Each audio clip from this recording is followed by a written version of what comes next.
inside, and I took mine off because I'm at the microphone, so at the mic, we're going to take that off. But everybody, if you're else in the building inside, unless you're actively eating or drinking, you need a mask on. So on Saturday at the game, mask will be required inside. If you're shooting outside on the sideline, it is not required.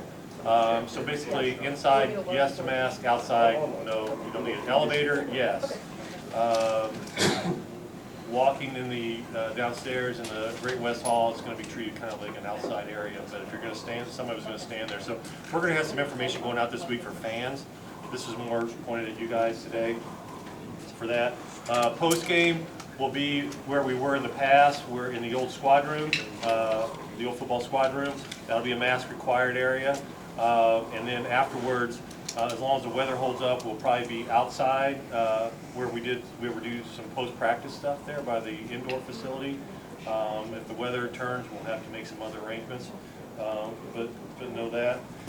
Real quickly, Brandon Parrell, who's been with us for a little over a year, or about a year, I guess you didn't start till January, is leaving us here in a couple weeks. He just took a full-time position at the University of Kansas. He'll be working baseball and soccer there, so congratulations to him. He'll get a real paycheck. Good for him. Brandon's been really terrific for us, and so we appreciate him jumping in last winter and working with us through next week. Any questions or anything before for game day? Questions or anything like that? Parking's the same, all that stuff. Okay. All right, Coach Peterson. How's everybody doing? Good.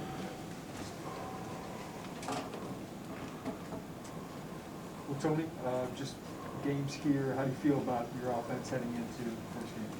You know, we're very excited right now where we're at. We feel like we're pretty healthy up front in our skill position at quarterback.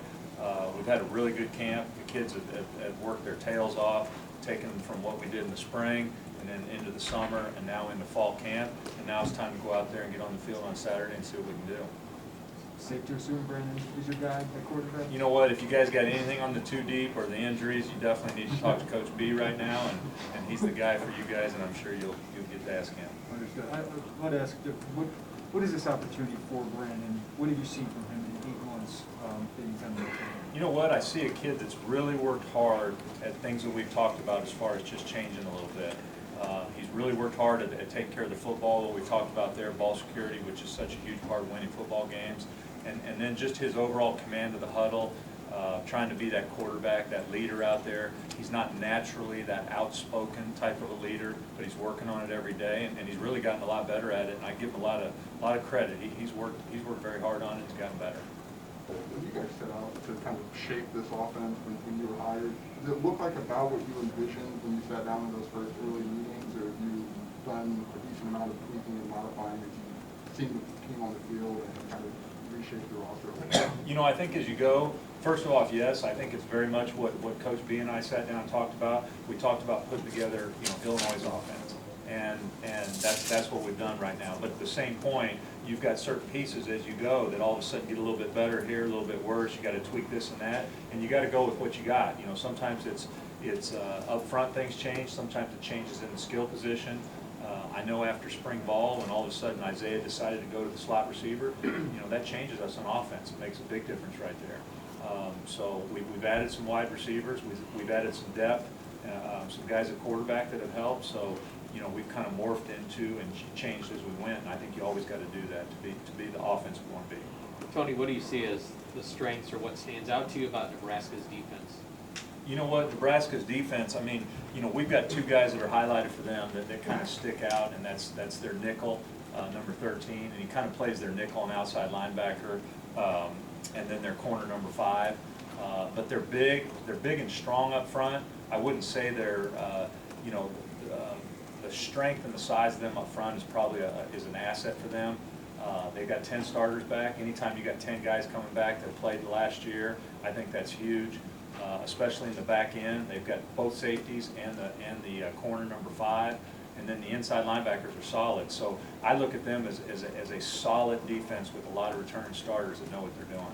And then the development with the tight ends, your tight ends, how you've seen Luke and Daniel and the other guys come along. Luke and Daniel and Tip really probably our our top 3 in our group right now. All 3 of them are doing well and getting better every day. And when you've got some tight ends that've got their ability, which we do, you know, we've got to use them, and we're always going to use tight ends here. You know, I love tight ends. Coach B loves tight ends. They're big time in the running game and the passing game, and we're going to do everything we can to keep developing those guys, and then also keep adding to that position. We talked a lot about the running backs. How do you kind of, you have a good amount of guys who could potentially make an impact. How do you kind of decide to maybe divvy up those carries, or how do you determine, you know, who gets, you know, substantially more kind of on the Well, you're kind of asking another Coach B question. You know, you can keep trying, but we feel like we got 5 guys that can play, you know, and that's a good thing. The bad thing is it's hard to play 5 running backs. But I've been in situations before in these type of offenses in this league where you can go from 5 running backs to 2 or 3 in a hurry. So to have some depth there is a blessing. It's awesome for us. We got 5 great kids that we feel like we can go into football games and play at a level to win Big Ten football games. And so, you know, how we use that on Saturday, we'll kind of see how we go right there. But we feel fortunate we got 5 guys that know what they're doing and play good football. Tony, what's your game day operation? You have to be in the booth, and if so, why? Yeah, I'm going to be in the booth. I mean, I've always, anytime I've called plays, I think I've only been on the sideline 1 year out of 31 years, and that was the year I spent in Missouri as an analyst. So, and that really didn't count. So, you know, I've always been up there. You can see up there. It's much more calm up there. I don't know why you'd want to call offensive plays from down the sideline. I know some people do, but that's just not, doesn't make any sense to me. You mentioned maybe building an Illinois offense. What was maybe enjoyable about that process where you're putting something together new, and then also were there any challenges in trying to figure out maybe what was best for an Illinois offense? Yeah, I mean, you know, it's a lot of fun because we sat down and like Coach B had some thoughts that he wanted to do. I've got some thoughts. We brought George McDonald's here. We got Bart Miller. We got Ben Miller. We got, you know, Corey Patterson from all over the place. And everybody had some thoughts right there. We looked at the guys that we had, and we put in the best offense that we felt like we were going to be successful with moving forward. And it always starts with being able to run the ball and being good up front, and then it kind of goes from there. So it was a lot of fun to do. It's still fun. We're changing every day as we go, but we're going to have our way of doing it on offense at Illinois, and it's going to kind of stay that way unless we had some major problems at certain positions. How important was Corey to that process, kind of being the holdover from the previous staff, kind of really knowing the talent that was already on that offense? I think Corey was huge. He's a great coach. He's a very good recruiter. He does a great job down in St. Louis. I mean, he's an awesome person first and foremost, which is, you know, I give Coach B all the credit. I've been doing this for a long time, and I've never been on a staff that's this close, both sides of the ball together. I mean, it's just, we have a great staff that works together. Corey helps with the running backs big time, and as far as a guy that was kept from the previous staff, it really helped as far as his insight, on different guys, how they might have been handled before, but also moving forward, it was a clean slate for us as far as everything that we did. But his knowledge on a lot of the situations was very helpful. Tony, the team is really experienced up front on the offensive line. How much do you think that helps, not from, like, I guess, a football standpoint, playing, but just preparing for a game, knowing that they've been through this process, dozens of times before? Yeah, any time, I think quarterbacks and offensive line are similar positions. Any time that you have people at those positions that have played in a lot of football games, it helps. Now, we might term things different, we might have a different look in offense, but they've still played in football games, especially Big Ten football games. You know, whether it's Brandon, all the guys up front, I mean, we've got experience at those positions, and that always helps, so it's invaluable. What was that competition like on the offensive line? What did you learn about you guys? You know what? Our offensive line, I love those guys. I mean, they're fighters from D-Lo to Doug, Parrell, Blake. I mean, we got a bunch of great guys. I mean, we'd like to have you, and you always would. You'd always like to have more depth. You know, like to have more depth up front. But love those guys up front. They come to work every day, and they've just done a great job. Your wide receiver group probably changed the most from in the spring practice to training camp, just with the guys added in Isaiah's position switch.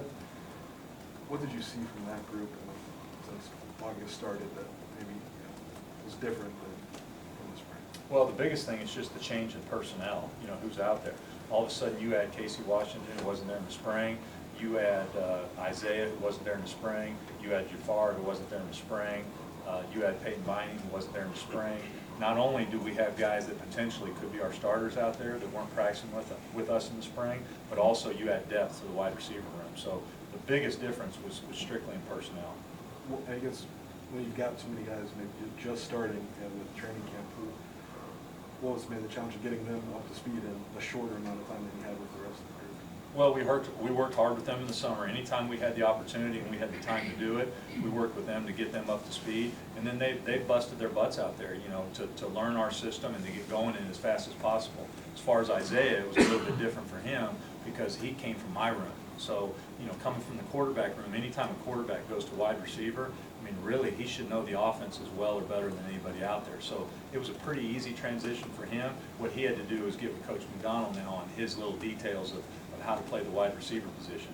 Whereas Casey was totally different because Casey has to come in and he's got to learn a new system right now and he's got to learn it in a hurry. But he's picked up on it fast. All the new guys have, and it's been some bumps and bruises through camp getting them up to speed. But they're going well and doing a great job. Tony, you mentioned you worked with Jeff Driscoll for your 1 year with him. You get 1 year with Brandon. What's that like to have 1 year with a guy and try and get the most out of him? What is the key to getting the most out of a guy for 1 year? You know what? I sat down. I did the same thing I did with Jeff. I've had 3 or 4 1-year guys, and I wish I could have more with all of them. Same with BP. I'd love to have BP for 3 years. But I sat down the first day with them and I said, listen, my job is to help you have the best year of your career. I said, that's it. And I said, I think if you listen to me and you listen to Coach B, we can accomplish that and you can go out and have the best year of your career. How have you seen that from him? He's working his tail off every day to do that. And he's not only physically, mentally, but also what we're talking about from a leadership standpoint and commanding the huddle out there, and can't be more pleased with where he's at right now. You mentioned Casey. Just does he give you something maybe unique, different than the rest of the receivers you have? You know what? Casey's got good size, speed, and he's got great hands. So, you find a receiver that's got good size and speed, great hands, you're going to like that guy a lot. So he makes the contested catches. He's learned the offense and picked it up, pretty fast and getting better at it every day. But if the ball's close to him in his catch radius, he usually comes down with it and he can run. And, I don't know what else you can ask for from a wideout. Tony, you've had a lot of season openers in your life, but this is, new school, debuting the new Illinois offense. Just what's the feelings for you going into all this? Is it confidence, nerves, something else? Probably if I had to pick one word, it'd be excited. I'm excited to go out there and watch these guys perform on Saturday against Nebraska in Memorial Stadium. I mean, I really can't wait. I loved my time in the Big Ten before when I was a young coach. I'm so fired up to be back here and have the opportunity to be here. And our kids they've worked so hard the whole time we've been here, and I can't wait to go out and watch them. I can't say with confidence. I don't know how it's going to go, but I'm excited about it. I think we're ready, and I can't wait to go out and watch them. Tony, how much did you have to flip the script, like you said, when Isaiah goes to wide receiver? I mean, that's obviously got to be a great problem to have. It's okay, how do we get #1 in football? But how much of that discussion happened this summer before you ever got a chance to work with it? I mean, the offense is still made to get that person the football. Like right now, if you've got a player like Isaiah that you consider, a little bit more of what I'd call a special player when he's got the ball in his hands, and he's still got to go out and prove that. You know what I'm saying? He's still young, but we look at him as a guy when he's got the ball in his hands, he can do some special things. And so when you're game planning, a little bit more might go into certain types of plays to make sure he gets the type of touches that you need right there. But when he moved in there, really, I mean, we kept running the offense, and he makes a difference when he gets the ball in his hands. Is there anything, I mean, you guys obviously have used terms like that, especially with the ball in his hands. Is there anything surprising, just the speed of which he's seemingly, I know the quarterback thing helped, but do you ever step back and go, wow, this is kind of feels like an accelerated timeline for him to get the grasp of the position? Isaiah's just got, when you watch him and he got out there early for us and he starts running some certain routes that we're working hard on with guys, and all of a sudden you watch him run that route and he's never really done it with us, and it's like, oh my gosh, that's it right there. And he has some natural God-given ability that sticks out big time at that position, and he's got great hands. He's a competitor. He likes to win. I mean, he's everything you want out there. He did a great job for me at quarterback, but I think he made the right decision. This is the best position for him, and it's where he can help the team the most. How much will it help him after the first catch How important is that first catch in the game? I don't know. I mean, I guess it's probably pretty big. You know, he's never had a catch at wide receiver in the Big Ten. Go out there and catch a ball. Sometimes it's like a quarterback, go out and get hit for the first time in a game. I don't know. I mean, Isaiah's played in a lot of football games. He seems to handle things very well upstairs mentally, and I'm excited, and I hope his first play is a big one. Anything else for Coach? Thank you, Tony. Appreciate you guys.